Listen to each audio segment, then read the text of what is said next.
होनी थी, हो गई।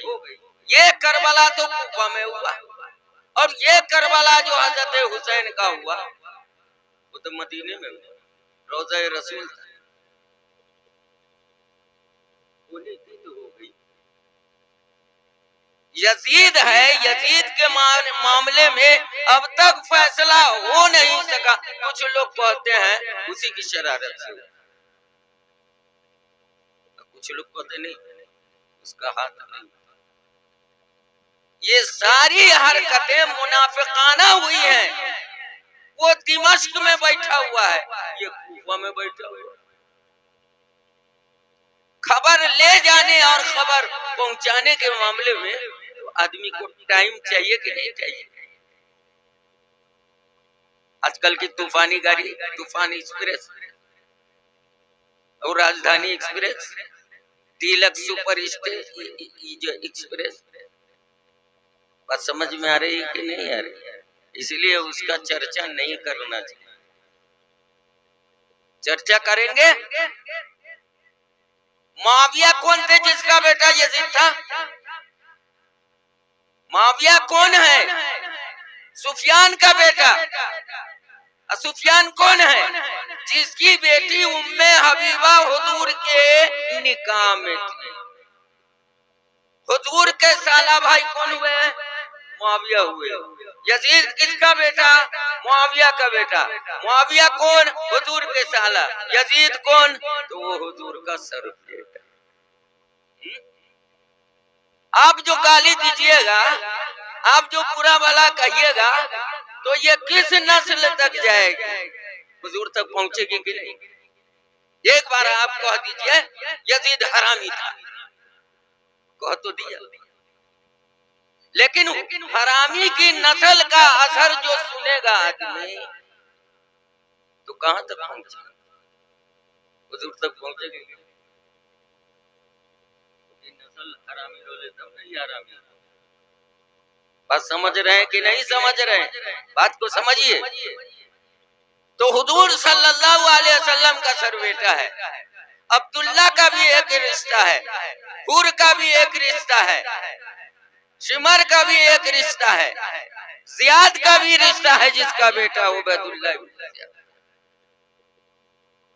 सबका रिश्ता जुड़ा हुआ। किसी को बुरा भला कहिएगा, वाकया सुनिएगा तो किसी को अच्छा कहिएगा, किसी को बुरा कहिएगा कि ना कहिएगा। बात समझ में आई कि नहीं आई? अरे हजरत खालिद इब्न वलीद रज़ी अल्लाह ताला अन्हु थे, उन्होंने कितनी जंगे फतह की। जंगे मूता में उनके हाथ से 8 गो तलवार टूटी थी। कितना कत्ल किया होगा, कितना खर्चा होगा, कितना तराशा होगा। ये लोगों की गर्दनें कैसी थी जिसने तलवार को तोड़ दिया? कै गो तलवार? 8 गो। तारीख की शहादत के मुताबिक 8 गो तलवार टूटी थी। बात समझ में आई कि नहीं आई? आई 8 गो तलवार। उस तलवार को अगर यहाँ पर किसी आदमी के देह पर रख दिया जाए तो 1.5 मन पौने 2 मन से कम नहीं होती। अब देखो, पट्टे पर रहेगा तब वो चित्ते रहेगा तब वो चित रहेगा तो और जल्दी भारी तलवार। कैसा फौलादी बाजू रहा होगा जो 1.5 मन से इधर धार बने ढाल पकड़े हुए हैं, इस हाथ में तलवार पकड़े हुए हैं, इधर से दुश्मन के वार को रोकते हैं, इधर से तलवार से कतर रहे हैं। समझे? खालिद इब्न वलीद रज़ी अल्लाह ताला अन्हु की मौत कहाँ हुई? खटिया। वो तरसते रह गए, अफसोस करते थे। ए मौलाए करीम, जंगों में शिरकत इसलिए नहीं थी कि मैं बहुत बहादुर था, लोग समझते थे। आपने जितना काम लिया वो भी बहुत अच्छा, लेकिन मैं तो ये सोचता था कि मैं शहीद हो जाऊं तो शहादत का दर्जा अलग होगा। शहीद किसको कहते हैं? शहीद जो जाएगा क़यामत के मैदान में, अल्लाह ताला हिसाब नहीं करेगा। अल्लाह को हर एक का हिसाब मालूम है। नामा अमाल तो आपको दिखाया जाएगा, आप कहें दिखा बता जरा हम कहाँ गलती कर ली। अल्लाह ताला तो उस रोज भी दिखा देते, लेकिन हमारे और आपकी तबीयत के मिजाज के मुताबिक अगर उस वक्त नहीं मिलता तो कहते अल्लाह ताला कहाँ तो नामा अमल जो हमरा रखे, तो फिर देना पड़ता कि नहीं देना। और पहले ही से नाम अमाल रखा हुआ है, पहले ही से फरिश्ता मौजूद है, नाम अमाल के मुताबिक फरिश्ता गवाही देगा, लिहाजा तहरीर में कोई गलती नहीं। बात समझ में आई नहीं? तो खटिया पर मौत थी तो अफसोस कर वो ये दुगो लड़ाई है।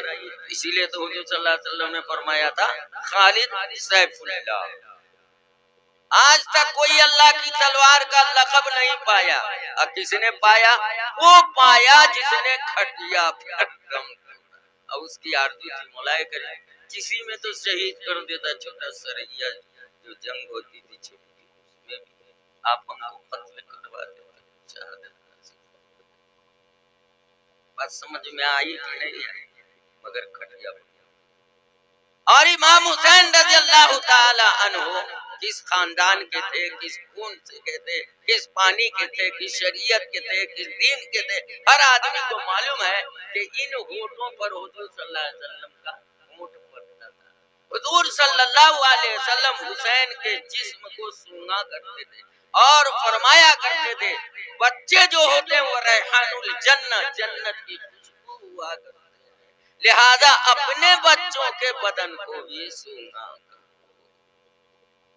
रेहान कहते हैं तुलसी, ये जो तुलसी है ना, समझा कि नहीं? तो यहाँ के तुलसी का बर्तन तुलसी न करे, होगा बर्तन ये नहीं करे, उसकी खुशबू अलग है, उसका मजा अलग है, उसका ज़ौक़ अलग है।